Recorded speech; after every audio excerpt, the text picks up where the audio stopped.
What's up, y'all? Welcome to another episode of Tiggy the Handler. Of course, I'm Tiggs. That's JR the Handler sitting right there with me. And it's been a minute since we got to sit down together, kind of do a show. We say that a lot, but it is the truth. We got a lot to catch up on tonight. We've been running around. Life's been lifing, but here we are now, and we're going to get into it. What is up, Brother JR? Tiggy, my brother Tiggy. Man, it's good to be doing a podcast with you again. I feel like of all the podcasts I do, this one is definitely in the top 3 of all the podcasts I do as far as me being able to enjoy doing the podcast. Multiple reasons. One, it's one of the first ones we've done together, so I always love doing that, even though we did a little name change, same vibe.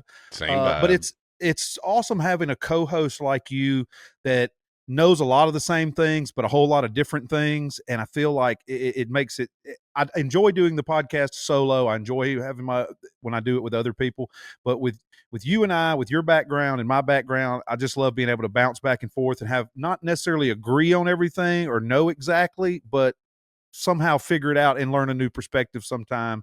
And then a lot of times reaffirmation on what I already thought. So yes, I enjoy doing a podcast. Long way of saying yes. Glad to be back. I love doing podcasting with my brother Tiggy, and yes, glad we get to do this.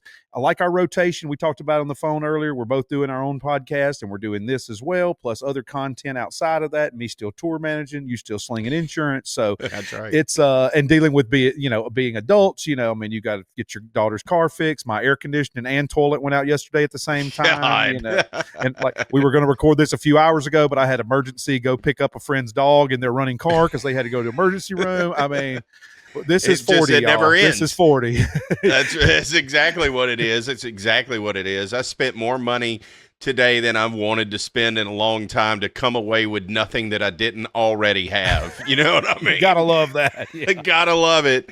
Gotta love it. My truck ride's good, though. Bubba related to this. First time since the BARP party that I don't have some kind of a warning that's on my dashboard from either the gas cap isn't on right, doesn't work right because of the wreck, or the tire. I had another flat tire.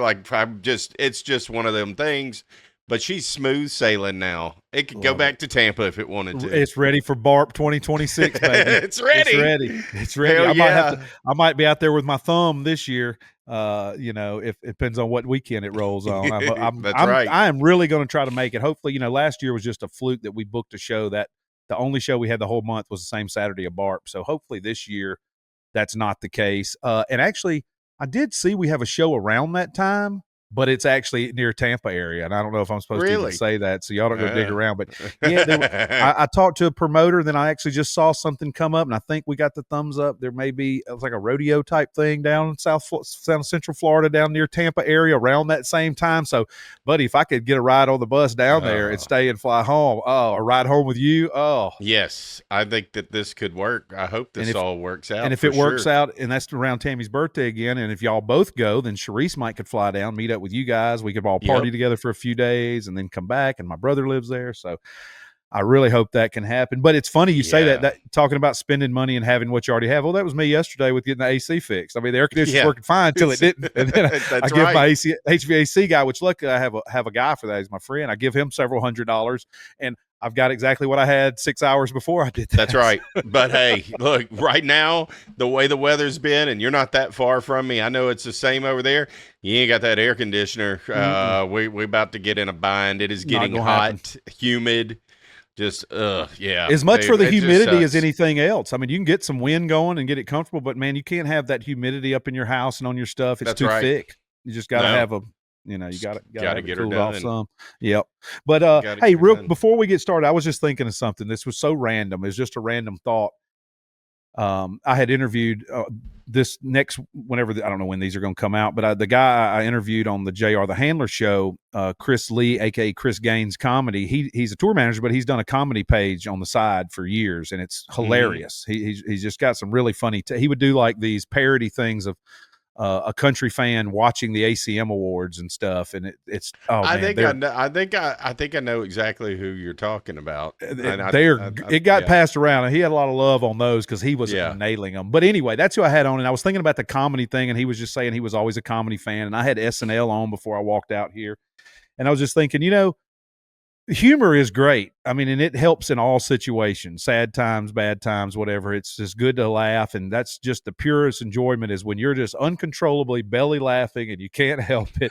It's a weird reaction that us humans have because I don't think most animals laugh like we do, but no, it's such a joyous thing as a human being able to find something funny, whether it's something you're the only one that caught it and thought it was funny, or as a group setting, stories being told and everyone is just trying to catch their breath, but they can't because whatever is so.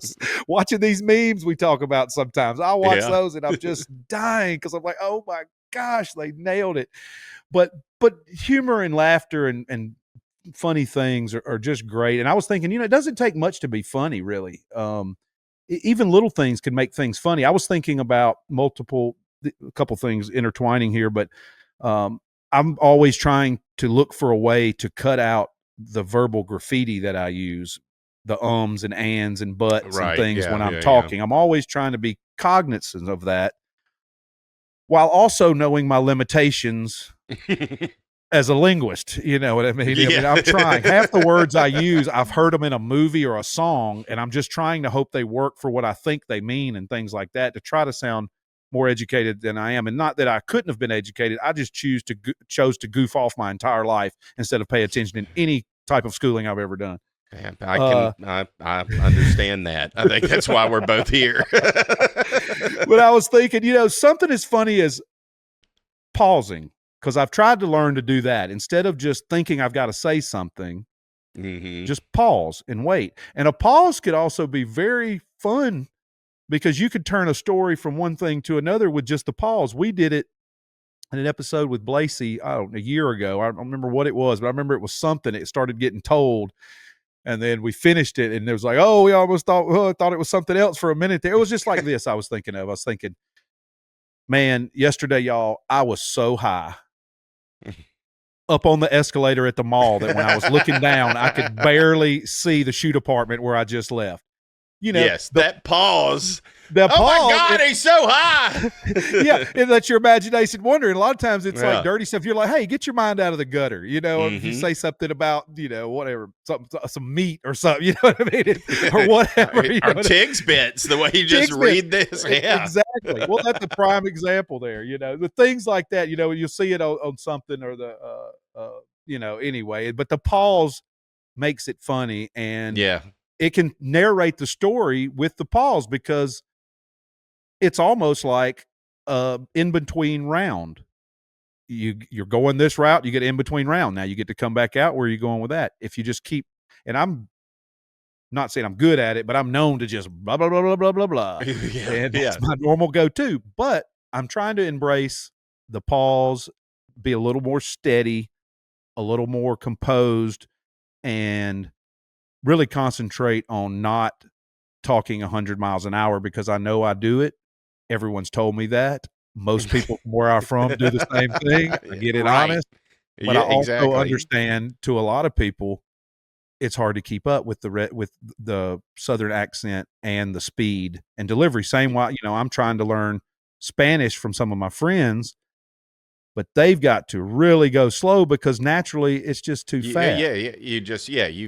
I think that's a good point. I've been a little more cognizant of slowing down and shutting up to let, whenever I'm having a guest on and I'm interviewing them and I ask them a question, instead of interjecting what I think, and I still am guilty of it, instead of interjecting, but this is the way, and then letting them answer. It's like, you ask the damn question, just let them give you the damn answer. Just shut up.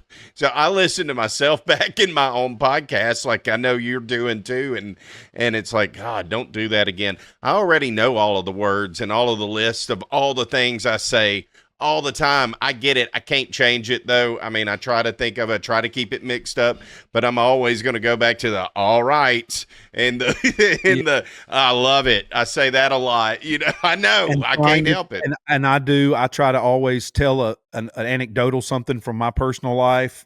And I'm like, it's not that I'm not, and I swear I'm not trying to one up or I'm really just trying to associate the similarities and things like that. But it always like, I've got to tell something else, but it's like, well, I'm just trying to associate so we can have a common thing there. I'm not trying to say mine was more or worse. It was just like, I don't know. I don't even know how to explain it, but it's not from a bad place. It's not from a misguided place or a takeaway. I'm trying, it's actually me at my best attempt to embrace and,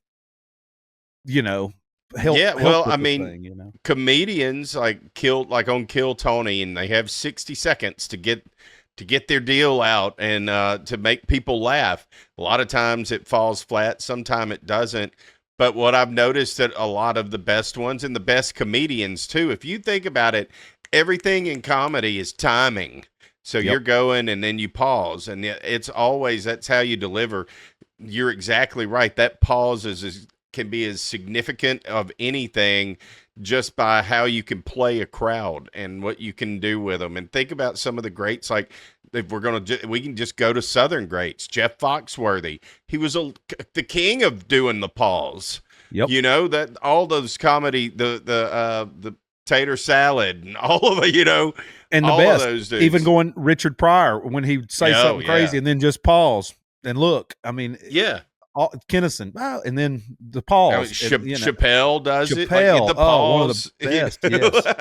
Yes, yes, I love it. Well, I'm going to call that randomness, and I'm going to try to have one of those to kick off the show every week. I like just randomness, just something random that could be relatable, hopefully, with a lot of people. That something noticeable. Because I wanted to do grind my gears, but I thought, no, I'll do randomness, and if I grind my gear ends up on the randomness one, then there it is. Yeah.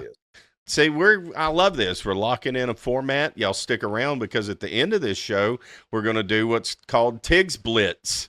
And we're going to just have some rapid fire, quick questions, 6 or 7 of them. We'll both have a couple, 3 questions for each other, and that'll be fun. So that's, yes. I love it. I love it. We're starting to put a little format together. So y'all know when you're listening to this, you start to know what to expect a little bit from us. I think that's a big thing. It is. We have to step it up. There's so many good podcasts on the Bubba Army network. There's Bubba and those guys are killing it. Seth has done an amazing job. Like I said, Lummy Killmeister for president. And it's the spot we have to, let me word this properly.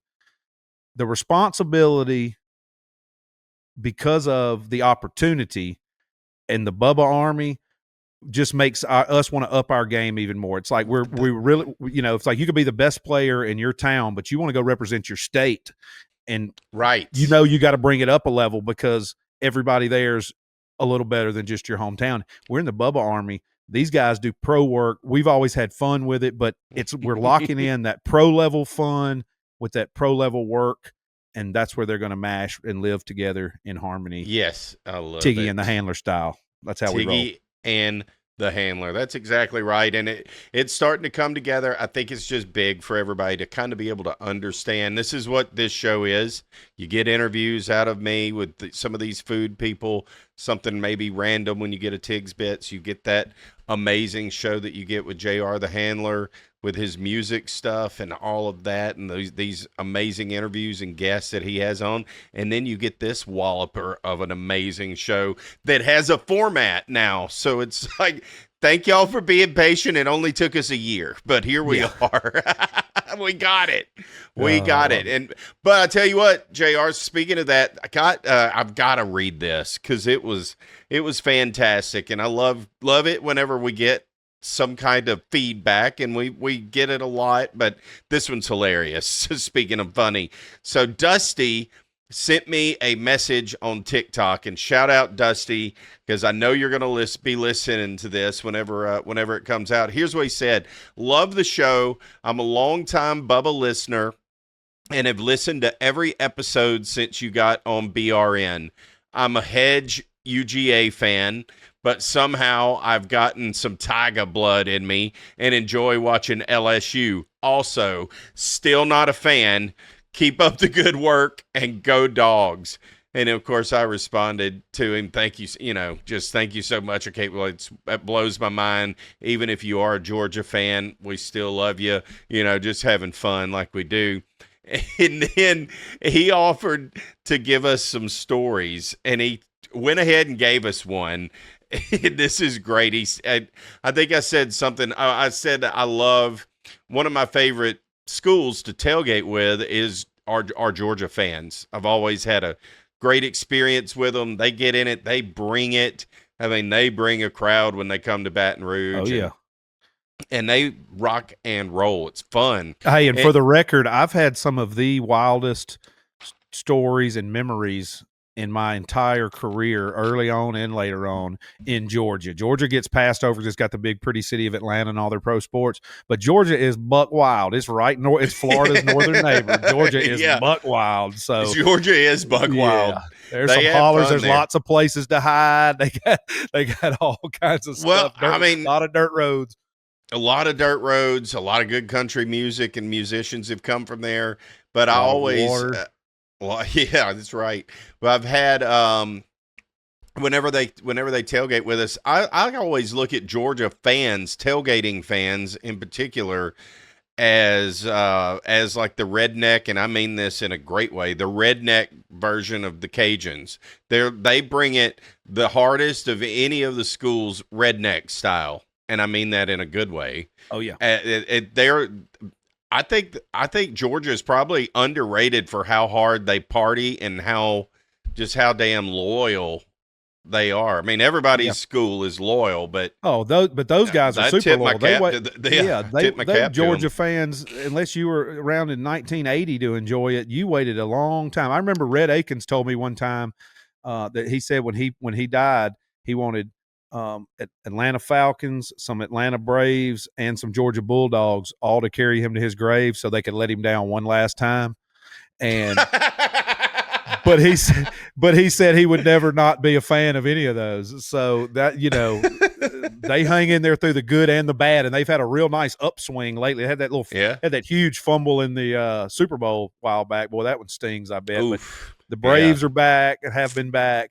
And we got a championship in the modern era, since the 90s. And the Bulldogs, obviously, they rose to power right there at the end of Bama's run and are in contention still. Yeah, they can go away, but their fans are great. Yep, absolutely. I agree with all the above. I've had a great time, and we used to play frat parties there. I've told those stories on air. We used to play at this house. I remember one time we got double booked with Zach Brown. Oh, really? When he was on his way up. And across the way would be Jason Williams, which is Jason Aldean now, and Luke Bryan and Corey Smith. I mean, everybody was playing fraternity parties. Colleges were always a good place to get a check. And on big game weekends, every fraternity had a big band, and then there was stuff on campus and off campus, and the bars all had it. So had some great times up there, and it's a beautiful campus up there in the mountains. I mean, played the Georgia Theater a few times over the years. I remember Wayne Mills' band, we actually sold it out right after John Mayer recorded that video there. He shot a music video. One of his early big music videos was shot at the Georgia Theater. And then we played it not long after. This would have been, 2003, 4 maybe. And great times. Anyway, Athens, Georgia, good times. Oh yeah. Well, here's what he said, and it's just here's what Dusty said. We used to be fun, but the school decided they wanted the Atlanta people to drive over and drive home after the game.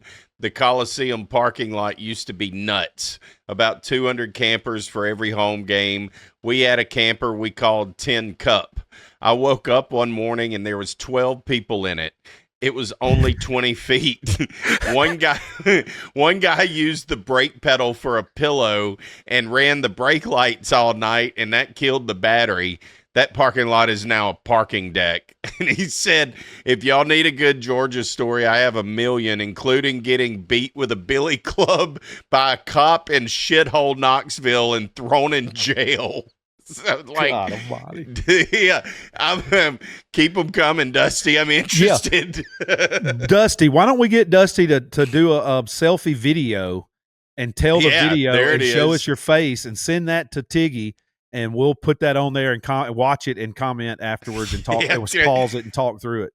just give us a story. That's a great idea. Send us the video, tell us a story, and we'll Yeah, we got to get we need your facial animations though to know the effect. It gives the full effect of what's really going on is better than reading it. Absolutely. Going back to the pauses and the stops and the breaks. That's right. No, exactly. Hell yeah, let's have some fun with it. I think it's a great idea. That is hilarious, and I could only imagine. Yeah, right, being up the road from Atlanta, and another thing, Georgia has the big golf culture because of Augusta, and that's right in between Atlanta and Athens. So everybody drinks and golfs, and I mean, and then like I said, you got the water, you got all them lakes. What do people do at lakes? Party. You got got a coastline over there. Everybody parties. Got ATL. Whoop whoop. Atlanta gets crazy. For sure. And all the college towns. I've part of Statesboro, Georgia, Tifton, Georgia. I mean, just good times. Good times. Yeah. Good times. Played a frat party one time at Georgia Tech, and that's where I realized one of those guys was telling me it was like 7-1 guys to girls, and I'm like, ugh, boys. Tough call there, boys. I don't know. I mean, they were all engineers. They're probably all super loaded on their nice boats over here right now. But I remember thinking, I was like, ooh, that's tough, boys.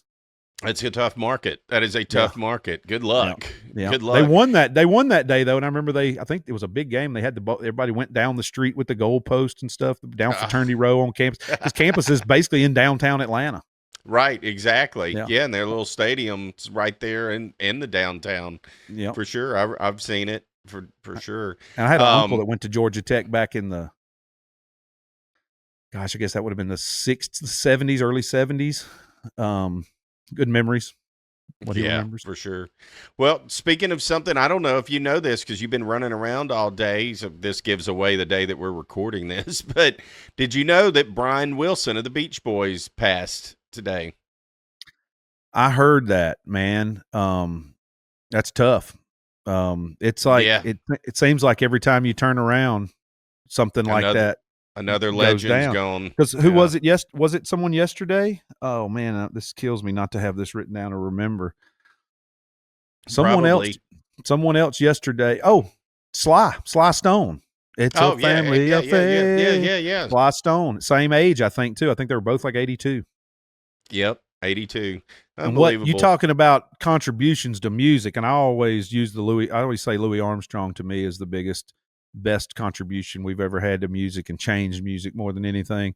But man, Sly Stone and Brian Wilson and the Beach Boys, they both have an argument for that spot because Sly absolutely as a producer and an ear and an artist, I mean, second to none, buddy. I'm telling you, if anybody that's not familiar with that outfit or his career or what they did, it sounds crazy. But if you know or want to do some digging around, I promise you will be mesmerized by how influential Sly Stone was in changing music during that era, and on stage and off stage in the studio, all that. And then go back 20-something years before that. You talking about going back to the reason the Beatles call themselves the Beatles, you know what I mean? Yeah. Go back to the Beach Boys. They started, that was as revolutionary as Elvis, you know what I mean? It was absolutely huge. That was a whole new sound, a whole new way of recording, just a whole integral part of a change in music that if they're not there, music as we know today would not exist. And both of those artists were those type people. Well, Paul McCartney has long credited the Beach Boys and Pet Sounds for being kind of what got the Beatles to where they're at, for sure. Yep.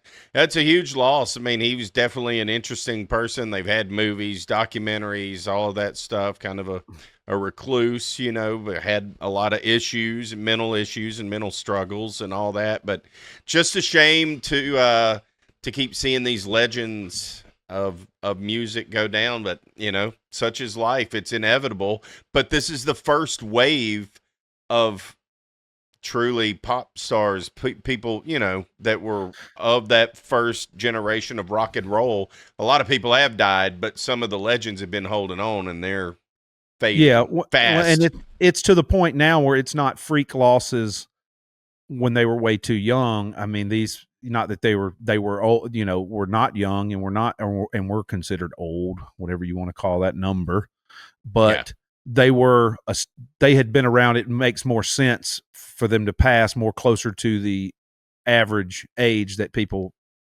expire than Forever 27 Club and things like that. Right. When even the Toby Keith thing was way too soon, and different, and those type things. But now we're getting to the point where it's just kind of inevitable and natural. Whether even if they made it and pulled out, it's coming at some point. I mean, with that era of people from the 50s, 60s, that were the pivotal moment of making what it is today. The pioneers. The pioneers, right. Because you lost some that came along afterwards, like Michael Jackson. Right. And then he wasn't a young man, but he definitely was way too young, Elvis. I mean, I mean, it goes on and on, but no Keith doubt. Whitley. But yes. And then now, I mean, all of our legends, like Willie, those guys, I mean, they're 90. I saw Justin Moore playing on looked like he was on a podcast or something. I'm Over You. Keith Whitley, yeah. Yeah, and he was playing it acoustically, just slamming. God, does he ever play that in concert? No. I saw a piece of that video too, and I thought, yeah, it did good. Yeah, we've done some Whitley, but I don't think I've ever seen him do that one. Yeah, him do that one. Yeah, for sure. He nailed it. I saw him one time do when Merle Haggard passed. We were playing in Louisiana, actually, a Cushata, I think, and he said, we're going to play. If anybody wants to go, the show's over. Y'all go ahead and go. But I'm, in honor of Merle Haggard, I'm going to stay and play some songs. I think he played like another hour and a half of nothing but Merle Haggard songs. What? Yeah, he probably played Holy like 12, 13 Merle Haggard songs in a row. It was that was a treat there. Yeah, that's exactly what you should describe it as, a treat. Like, those nights are rare, and whenever you have an artist and they're just feeling it, and they're. And we were in Hawaii when Prince passed. So, both of the two shows we played there, the Waikiki Shell and the Maui Performing Arts Center. We closed the show with Purple Rain, and I mean, it gives me chills. I mean, there's video of that. Me too. That was a rock star version of Purple Rain, and did justice to another one that is just underappreciated now. People will never understand how important Prince was, but Roger just went on it was just a great it was just all around great. But those are treats. Those are treats. Treats. That is right. Well, look, I want to throw this out. We're a long ways into the show, but if you're new to this, hit the subscribe button. Give Bubba and them some love. If you're watching this on the Bubba Army podcast, if you're watching this on our channels after the fact, do the same thing. Leave a comment. Share it with somebody who needs a little chaos in their life, because we always appreciate all the love. JR, I want to kind of get into it, a little Bubba news. I've got a couple of clips here for us to break down a little bit. This is some big news. I'm not going to lie, kind of stopped me in my tracks. Bubba talking about retirement. You ready for this? Really? Yeah. I did catch a little whiff on a post last night that had me questioning something along those lines. Yeah, so let's I want you to hear this. If you were up for it, I would be interested in doing like 2 or 3 shows a week and you doing the rest. Calling it the Bubba the Love Sponge Show, but, hosted by Seth Kushner. And I take Fridays and Mondays off, and I work Tuesday, Wednesday, Thursdays. Of course, you got to work them all. But I pay you, I would get with you and compensate you. If we were to listen. Well, I think more than ever, I don't mean to interrupt you, but more than ever, I think with me, and I'm not trying to, maybe have misread you. I think that you and I have gotten closer than ever. I think I could actually have a long-term you being with with me conversation more so now than I ever could have. Oh man, we're together forever, like Diddy and the Punisher. Who's who? Am I got to be Diddy, of course, while you roll in there and be the Punisher. We might have right? to do a Monday, Wednesday, Friday deal on that one. So, like, what I'm saying is, like, I feel good here. I mean, I think it sucks sometimes, but it's not your fault. I think it would get better if you made like another 10 grand. You know what I'm saying? And with maybe some more bonies. Yeah, 20 for sure. I think. Already. Well, I don't think you would really do that anytime soon. I would. No, I would. You think less of you is more? You think if you had to do 2 fewer shows that you would do better shows in the week, you wouldn't feel as run down? Do you not feel like there's 20 hours worth of content, to produce a week anymore? No, nothing on a negative side. Like, listen, when you do mornings for 30 some plus years, it just wears you out. For sure. Yeah. I mean, what do you think about that? Do you think that Bubba could actually hand the show off, or is he one of those that he's just so wired to he's going to do this till he dies in the chair kind of deal? I see what he's saying. I think he wants the best of both worlds. I think he just wants to dial back his workload a little bit and come a little fresher, get a little more off time, have a little more life, and come in and rock star the shows because he really feels comfortable with Seth and Lummy and those guys and the way they handle the show. And to his point, he and Seth they've been together on this run now. It seems like to me, if I didn't know any better, this was a well-oiled machine that's been running for years. And now, being inside the Army, I know there's been ups and downs and trivial things throughout the years. Well, and sure. Seth hasn't been there forever and back and the whole story. But looking at it, if you didn't know all that, yeah, this looks like a well-oiled machine, and that makes total sense for the longtime host to step back and let his co-host start taking the load over until it's full, then the split gets more and more, Sure. and then he's just a guest. But I also think Bubba's sitting at home and he hears the shows. He's going to be calling in from home or the massage chair or something. Right. Still have to get it. Wait a minute. Y'all are talking, especially in the mornings, if he's listening. But I don't see any harm in it. I think even if Bubba wanted to do it, if he can work something out, and that's the thing, he's going to have to dig in that pocket. I don't know if he's got the PayPal account from Anna still, so he's got to pay Sethy boy, Sethy baby, because Sethy baby's, and we know we work with Seth a lot. We talk to him a lot for the podcast part. Seth is great, man. I mean, Seth is just a likable person, and he's very knowledgeable, and he's driven. He's a no BS type guy too. He can do it all. And I can see it. I love Lummy also. I think between the two of them, they could totally steer the ship. 100%. And I don't still think do what Bubba wants to get accomplished. Yeah. And it I don't might think actually be kind of like the whole Bubba gets to sit back and listen for 2 days. So when he's on the other 3 days, he has something bam, bam, bam to come in about it. Gives him some more ammunition to really kind of dig in. I think it's a great idea for Bubba. I hope that the Bubba Army would embrace that kind of a change. That's the only concern that I have. They and y'all listen to this, I have no problem. I love it, but loyal. Some may even say loyal to a fault. I think it's great. I love the loyalty that's in the Bubba Army, but they want Bubba shows. Yeah, they want Bubba on every show. That's just a fact. And I mean, you've heard them say that on shows, but you can look. I mean, we look at some of our numbers and stuff like that. Think about this, though. Bubba's doing that. What if now Bubba has this free time? He jumps on all the podcasts every couple of months. There you go. Exactly. Or he opens up since he's at home now, he's going to do a midday live 30-minute for the Bubba exclusive members or whatever. Monday recap thing on YouTube just to do it. Yeah. He's got more energy. He's rested. Or go back to his food reviews. People love those things. He'd have more time to do those. You might not lose Bubba. You might just get more. I mean, how cool would this be? Instead of Bubba in the studio every time, which is great, Bubba on location more. Oh, God, yes. You know what I mean? I want to see that. Who does it? You know what I mean? Instead, so Seth and them call Bubba on his phone. Well, there's they got a guy following him with a camera, and there's Bubba at a restaurant trying to order lunch or something. That would be great. that would be gold, or breakfast or something. We're going to check in. Bubba's at his first day. He doesn't come to the show. All right, we're going to call Bubba. It's breakfast time. Let's see what he's like. You ain't getting out that easy, and have fun with it. And like I said, and if you go for a little while, I mean, obviously if the crowd boos too hard, he'll just have to come back.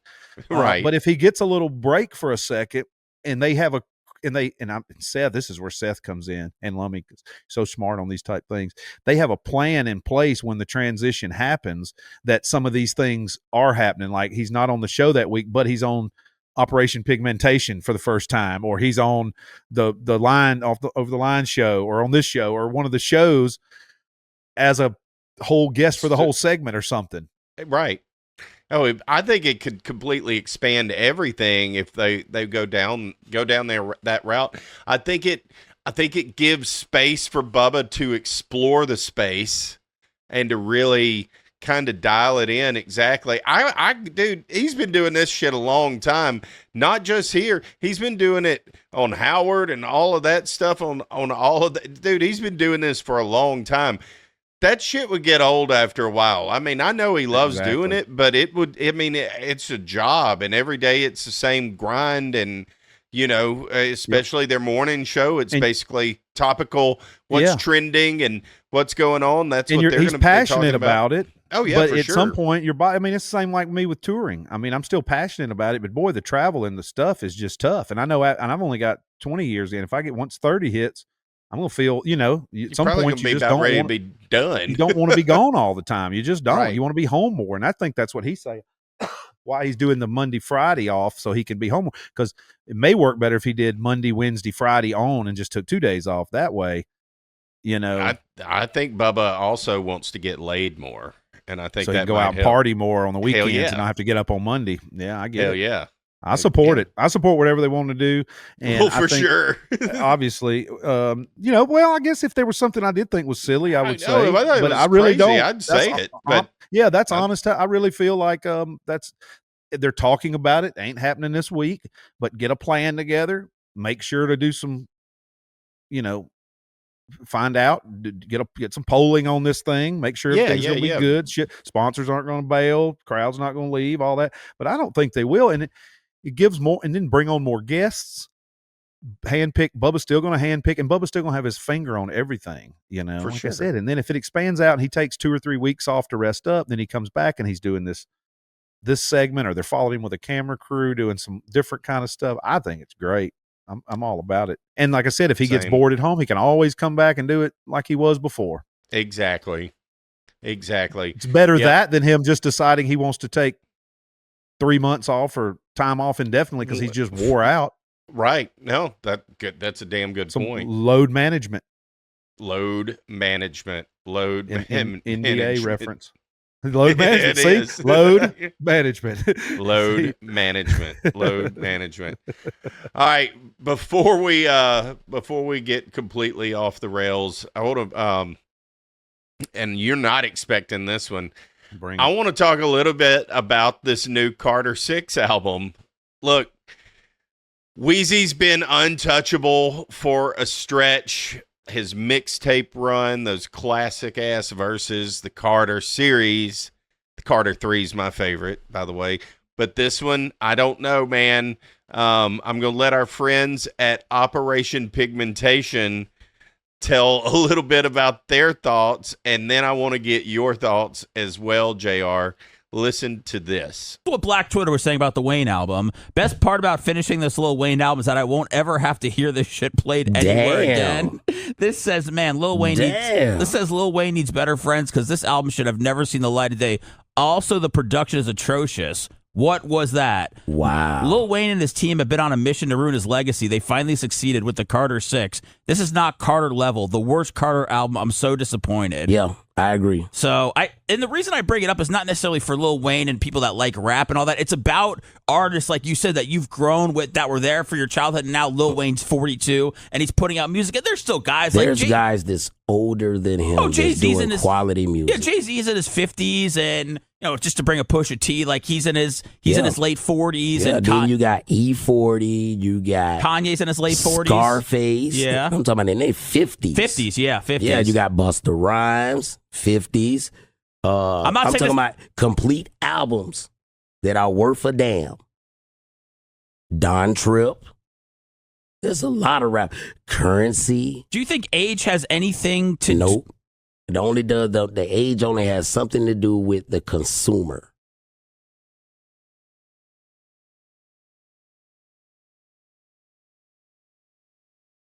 I totally agree. I haven't heard the record, but I agree on that last comment 100%. I agree on most of those albums. I hadn't heard some of them, but I mean, yeah, I agree. I don't think it's an age thing.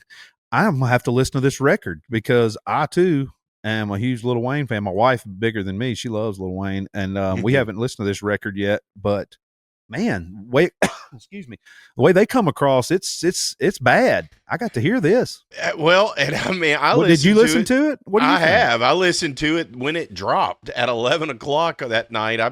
I listened to it in its entirety, all 19 songs. And I mean, maybe it's a little harsh. I don't think they're completely off base.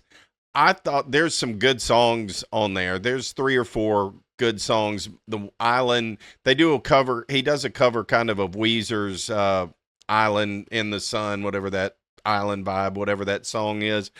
I love that. You will hear that. That song will be a hit from the album. But the rest of it, I don't know.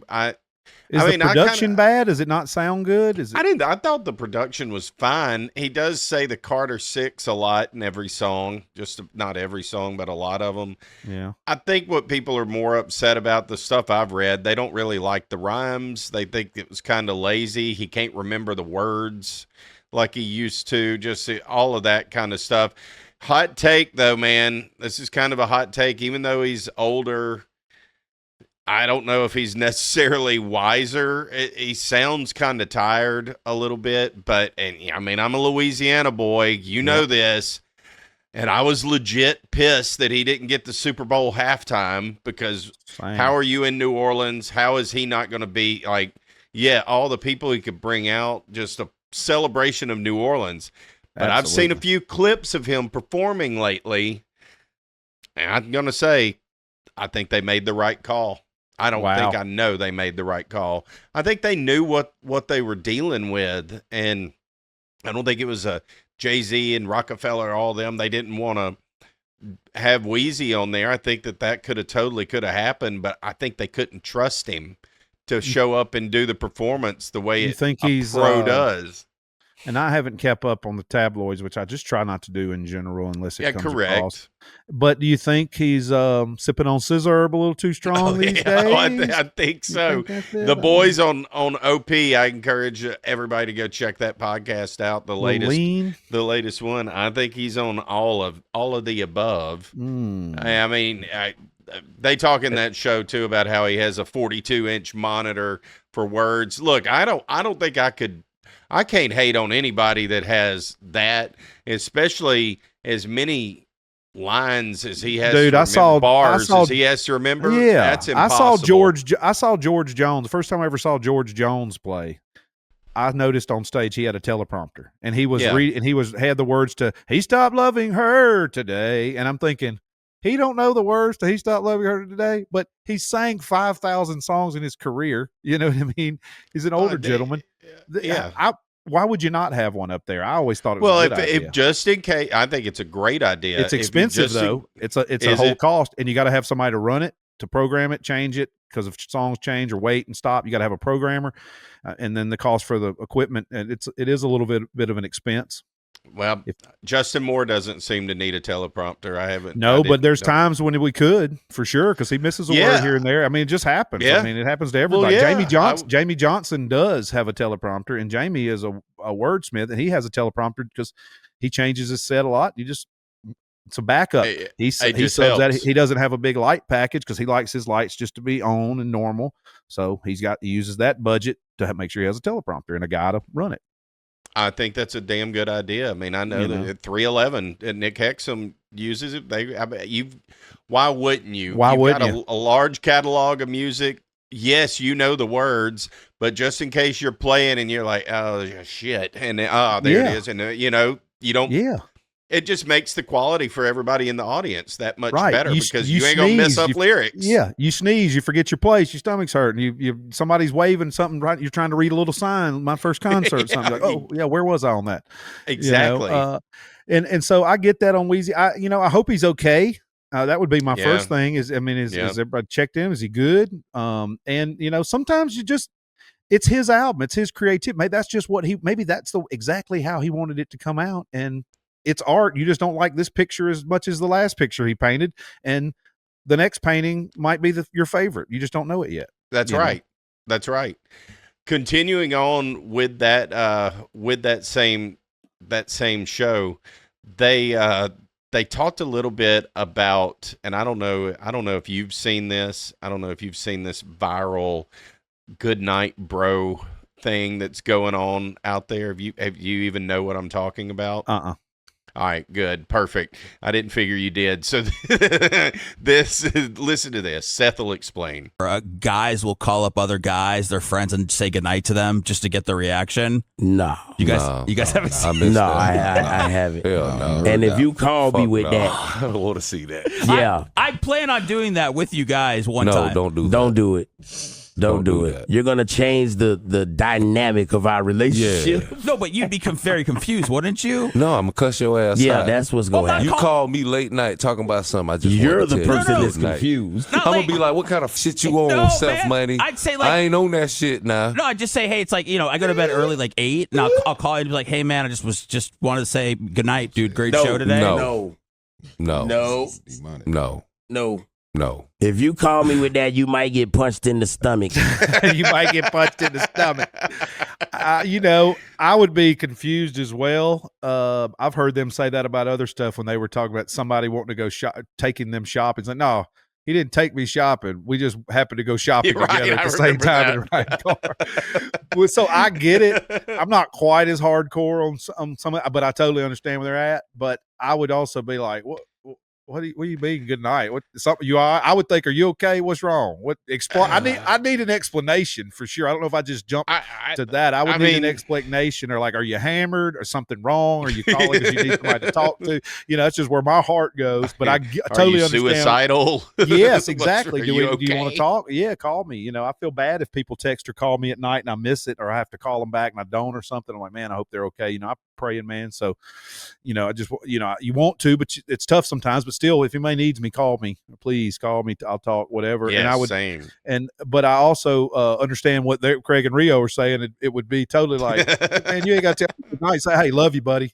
I would rather, I'm a love you, buddy, love you, brother, more than, all right, good night, man. Like, good night, bro. Well, I ain't going to bed right now. I don't know why you telling me good. Why you telling me good night? I ain't quite going to bed. Exactly. I don't need nobody tucking me in but my wife. I think this is just Gen Z trying to mess with us, dude. I think that, either that or it's some new form of male bonding that we've been missing out on. I ain't been missing out on shit. Yeah, I can tell you that. I'm not into it, but it's hilarious. I've seen a lot of people, and it's mainly these girls that that are in their early 30s, late 20s, and they get their significant other, their husband, whatever, and they record them calling. Like, they had a video, and I'm ashamed of this, but it'll probably happen at some of y'all's schools too. Y'all can go look it up. I don't care. Garrett Nussmeier, LSU's quarterback. Love him. He's a gunslinger, all that. Well, He got baited into this deal, and his girlfriend did it, and I'm like, oh my God, this is not what I want my QB1 doing, like of all the things he needs to be concentrating on. Yeah, but I'm also 20 years older than him at the almost 30 years older than him. Right. So maybe I just don't understand, but I think it's just the generation below us and below the people below us are just getting soft as hell. Is what's happening. You think this is any of those residuals off them people eating washing powders or Tide Pods? You think this is just some of this is finally affecting the brain path? These were kids that did that. Now they're doing silly stuff. I think that's it. I love it. No, that was good stuff. I always love their take because, like I said, they just shoot straight. I mean, I detect no lies in Craig and Rio.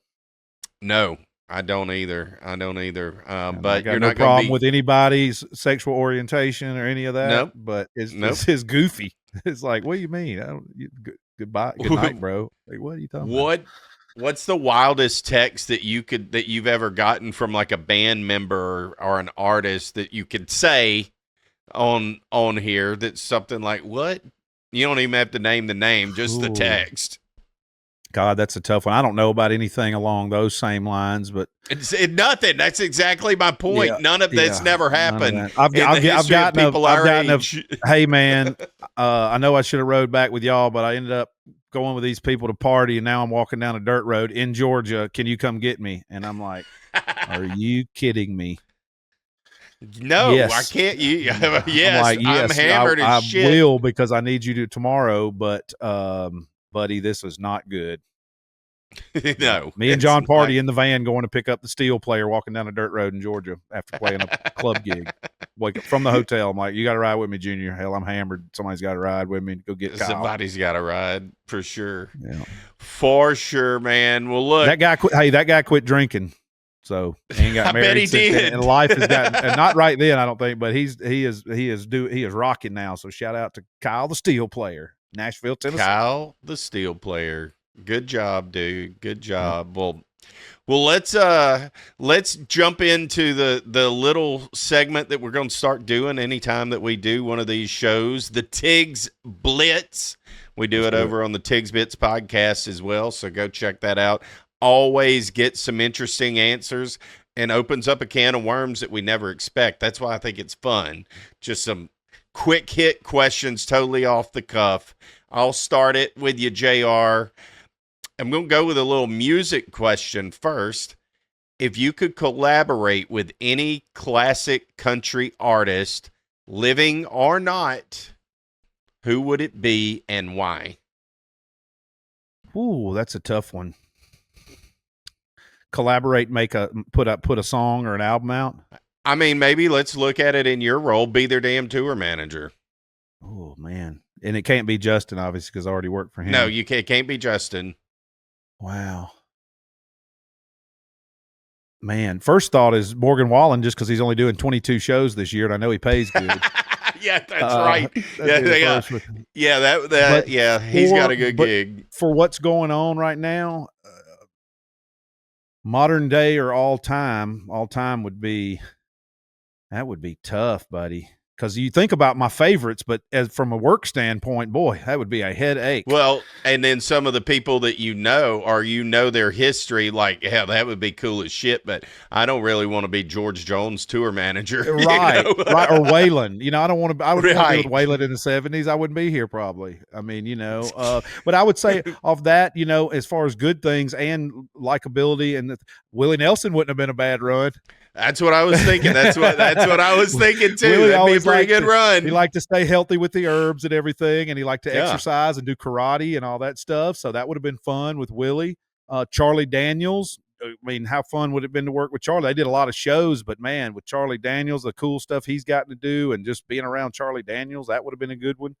Modern day, if I had to, if I couldn't work for Justin or Party, I would, Charlie Crockett, just because I love his music and his vibe, and I think that'd be cool to go do that a round of that stuff. Then I would also think it'd be cool to go run with like somebody from back home, like Muscadine Bloodline or the Red Clay Strays, or somebody from that's still really getting after it and on the and doing cool stuff. I don't know. I know that's 12 answers, but any of those. Well, I think we'll just officially say Willie. Yeah, Willie's the official answer. Yeah, Willie's Reserve. Willie's Reserve is good. If you know, you know. I've got another one for you. Let's see. Yeah, this is a good one. This is a food one. Do I have to throw a couple blitzes at you, or are they all coming at me? Yeah, you throw me one next after this one. That'll be fun. What's the most unique or unexpected dish that you've ever had while on tour, and did it become a favorite, or was it just like a one-time adventure? I'd say pho, noodle soup. Oh, okay. Is that how you pronounce that? I didn't know if it's pho or pho or what. I used to say pho, and then I heard it was pho. So, but I've seen it faux shizzle and stuff like that. So it depends on what you want it to be, I think. Right. I say pho trying to be proper. I'm sure I'm saying it wrong. But experience that for the first time over, I think in Virginia somewhere maybe, with my buddy Chris Fortune. son of Jimmy Fortune, legendary singer from the Statler Brothers. And Chris wanted some. We were hungover, and we went and he's talking about these noodles and how to do it at this Vietnamese place, I think it was, in a strip mall. And buddy, it was so good, and I am hooked. I love some fun. I seek it out now. There you go. There you go. See, that's what's so fun about this. Had no idea what your answer would be. I've had it a time or two. I think I could get more into it. Our friend Gabby Wilson, that on social media. What you cooking? What you cooking, Gabby? Go follow her, everybody. She's incredible. Makes amazing food. She makes it, and she had a video walking through it. And it's not really as difficult as I thought. You know, right. I don't know if I could make it, but I'm sure it's probably one of those things. If you wanted to get super integral and take 2 days to make it, you could. Or there's the abbreviated version that Gabby makes that is just fine. Correct. Exactly. Yeah, exactly. I get it. All right, I got one for you here, and it's the same. And this is before I even got that question. This is the one that I had on my mind. So it's funny that it's food related. But you being a food connoisseur and I guess the voice for food influencers as far as covering what they do, you've eaten a lot of food, a lot of good food. And if you had to pick your favorite restaurant and favorite dish of anywhere you've ever had, childhood to now. Ooh, jeez. You know what I mean? That is tough. That is tough. I think that, man, I can't remember exactly. And we can't go grandmother's chicken and dumplings because that would be mine. No, I'm going to give you got to be a restaurant and a No, I'm going to give you a restaurant. It's no longer open, and I cannot remember the name of it. If it was, I could look it up if it wasn't closed. But it's in Lafayette, Louisiana. I do know that, and it was like a veal Parmesan chop kind of deal with like a risotto and stuff like that. I would say in a restaurant, that would be the top meal that I've ever had. Again, it's closed now. Just, a white cloth kind of restaurant in Lafayette, Louisiana. By the way, and this will be coming out on a future episode, y'all will hear, the best food in Louisiana is in the 337. It's in that Lafayette area. I know that everybody loves New Orleans, and when you think of Louisiana, you think of New Orleans, and you think of food in New Orleans, and New Orleans food is amazing. There's zero doubt about that. If you want to go to New Orleans, you can get the fine dining aspect of Louisiana food, that French kind of influence. If you go to Lafayette, Louisiana, there's so many unbelievable restaurants, more country cooking in a sense, but country Cajun, it's Acadian. I mean, it's still a major amount of French influence and all of that, but they just do it in a little bit of a not different as fancy, more home not cooking. As fancy. That's right. Yeah, that's right. But that meal at that place, and damn it, I wish I could remember the name. However, the best meal I've ever had, period, was, and this is a fortunate deal. I was at a private dinner where we had Chef John Besh was the chef that night. He prepared the dinner for us. There was, I think, about 10 of us that were there. Wow. And it started off with like this salad. It was a wedge salad with quail eggs and this bacon that came from this place somewhere in Tennessee. And they were perfectly cubed, fried. Dude, it was just another level. I've never had a wedge salad any better ever. Right. And those little quail eggs, this was just stupid. And that was just to get it started. They had, I think, some kind of a fancy like French onion soup kind of situation next. And then it was a several course meal.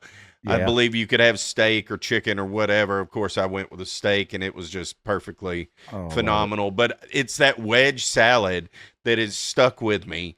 And that's an odd thing. I didn't think I would say that, but that wedge salad, like, if I go somewhere and I see they have a wedge salad on that menu, I'm like, all right, this better be good. And I've been to some places that had it slamming, just perfect.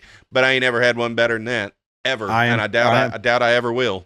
I too had never ate wedge salads growing up till somewhere, and it was good. And then I'm the same. I hunt out a wedge these days myself. Yeah, there you go. Well, that's very interesting. Yeah, coming from someone who primarily is meat oriented with seafood and meat, barbecuing and things. It'd be funny to have a salad as yours, but hey, that's what it. That's what it is. And for the record, I didn't think about it. Yeah, and going on that and talking about New Orleans, my favorite restaurant, if I had to go one place and just eat there, would be Arno's in New Orleans in the French Quarter. I know people say there's better restaurants and this and that, but to me, Arno's, just give me some escargot and then just start bringing whatever you want to bring to the table after that, and I'm sure it's going to be so good. But you're right. I've had some great meals in Lafayette up that way, man. Oh, yeah. It's the Vermilion Cafe. That was the name of it. I just remembered it. Cafe. But it wasn't a cafe. It was a in restaurant. this fancy, it looked like it was almost in an antebellum home kind of situation. Yeah, it was great. I went to one of those. Good question. I think it was one of the Emerald restaurants recently over there in like the Garden District, and it was an old house turned into a restaurant, and man, it was friggin' good. Can't remember the name. It was a friend of ours' birthday a couple years ago. We all went, but golly, it was good. And I've been fortunate. That's the thing. I have been really fortunate to have a lot of great meals in my life. Oh, when you were talking about that, I was just thinking, man, I'm uber lucky on that because my parents were great cooks, my grandparents, and then as college was kind of bland, but started experimenting with different things, and then as an adult. Through the travels and connections and stuff and, restaurants or hunting camps or different things, just exposed to all these different things. And I've always said this too, it doesn't matter what the ingredients are, it's who's cooking it, because there's things that like I always use this. I remember the first time going to Tunica, Mississippi, playing a casino show, and I'm going through the buffet and they have Brussels sprouts. I'm assuming they're going to taste like my grandmother's Brussels sprouts. Well, I throw one in my mouth and chomp down and realize real quick, everybody don't cook like grandma. So I was like, Brussels sprouts are gross. And then I realized, no, it's who cooks it. It's the same with food from other countries. It sounds crazy to us, but if, the right person cooking it, I bet it's delish. Oh, yeah. Oh, yeah. Well, you got another one for me, and we'll wrap this puppy up. Yeah, this goes to music. You've seen a lot of concerts. You've been, probably been to clubs, big venues, festivals, all that stuff. What's your favorite place to go watch a concert, and who was your favorite act or favorite single, not your favorite band of all time, but your single best concert you ever went to? And venue. That's a two-part question. A venue don't have to be the same, and the best concert you ever went to. All right, perfect. Easy answers for me. My favorite venue is right here in Baton Rouge, Louisiana, the Varsity Theater. It's an old theater that they gutted out, and turned into. It's small. I think it seats or stands. Ain't no seats. Stands about 1,500, maybe 2,000, maybe 2,000. So it's tight. They used to have this huge analog, like in the Dave Grohl soundboard, whatever that show was. Documentary. They had one of them, and one of the last ones. An Eve console. And it sounded so good. They changed it out. It's not. They do, and it still sounds good in there because of the way the room is. It's probably better, but you could get that real rough analog kind of fuzzy warmth feeling. And it's set up like a club, not really a theater. Yeah, we've played that. I've played there back in the day with Wayne Mills. Okay. Yeah, I figured you probably played there. I just love that. I love that place and Great still venue. do. They don't have as many concerts there anymore. They're starting to try to, you know how those places go. They probably don't make that much money at the end of the day, and people. It's tough now with Live Nation stomping everybody out, and exactly. Independent venues super tough these days. The bigger acts even a mid-tier act that used to have come through there. They don't do that anymore because they can't afford it. They just go to somewhere in New Orleans or whatever, and they skip, or they play in the River Center a lot now in Baton Rouge if they're big enough. So the Texas Club here in Baton Rouge has had a huge resurgence because of that, and I know you played there. Oh, yeah. But as far as venue, the Varsity Theater, #1 concert of all time, without hesitation, not even close, was in the Cajun Dome in Lafayette, which I know you played there too. Oh yeah. I saw Metallica in 1997. It was just ridiculous. It was the tour. It was called, and you have to be careful with the way you say this, Cunning Stunts. There's a DVD, you can watch it, or you can rent it on Amazon or whatever now. It's Cunning Stunts, and they always do something crazy. But on this tour, and there was no internet, there was internet, but it wasn't enough that it was getting passed around, and like There's it no would social now. media. There's no social media. But at the end of their show, like when they started to play Enter Sandman, they had these lights, and throughout the night they're going up and down and all these awesome things, pyro, and just 2 stages. Lars is over here, he's over there. They're running, it's huge center deal, and then bam, Enter Sandman. You see a guy run out. You see a speaker drop first. The speaker kind of moves, and it was right, like we were on the front row on the seats, not on the floor, on the front row of the seats. And that speaker moved, and I saw it, and I looked at my buddy, and I was like, dude, that speaker just kind of moved. And then you see this roadie come out and run up, start climbing up the ladder, that's a string ladder, and he falls off of the ladder a little bit, catches, and then gets down. Meanwhile, another person starts to run across the stage. A tower collapses. The pyro goes off. That dude's on fire, running across the stage on fire. People are over there tackling him, spraying him off with the deal. You just hear just the end note, a high squeal of a guitar, like they stopped playing. And it was at the end of Enter Sandman. They just stopped playing, and then like the whole audience, like it did. Nowadays, if you did that, everybody would know about it and people would go crazy. It was dead silent for Everybody's about freaking 5 out, seconds. thought it was real. Everybody was freaking out. I looked at my buddy. I was like, dude, we got to get the hell out of here. This stage is about to blow up. Yeah. And I mean, thought it was real. And then you could tell after 10 or 15 seconds that this is part of the show. A light came on, and they kind of made it to where you knew this was maybe this isn't all real. And then they come out, and they each individually hit like one of those lights with a string, then played all right in one little part of the stage that happened to be right in front of me. Gives me chill bumps just thinking about it.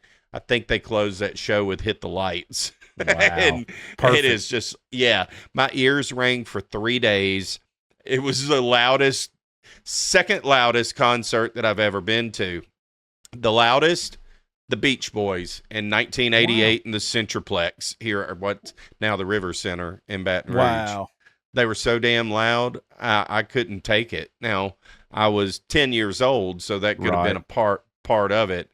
But between that one and that's a good question. But that is easily Metallica. I can answer both of them easily. Yes, that's wild too. I'm just picturing in my head the stage thing. Yeah, it couldn't happen now because people freak out and But man, I bet that was a spectacle. That's awesome. It was insane. Like nothing's ever going to top that for me. No. There's no way anything ever tops that. That's amazing. And it hasn't, and it won't. Because God knows I've been to enough. I've given it a very fair shake to beat it. It hadn't happened yet. Yeah.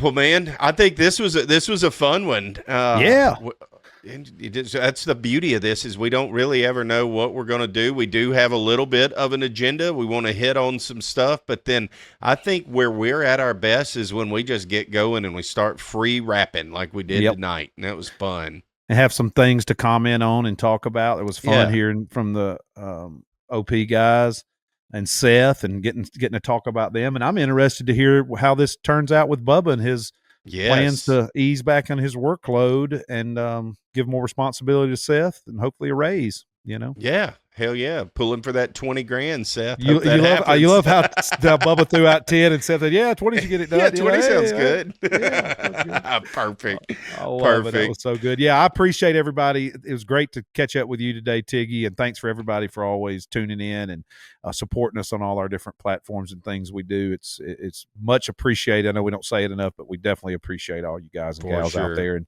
podcast land, YouTube video land, wherever you're hearing or watching this, we appreciate you. No doubt, no doubt. So until next time, we'll see y'all.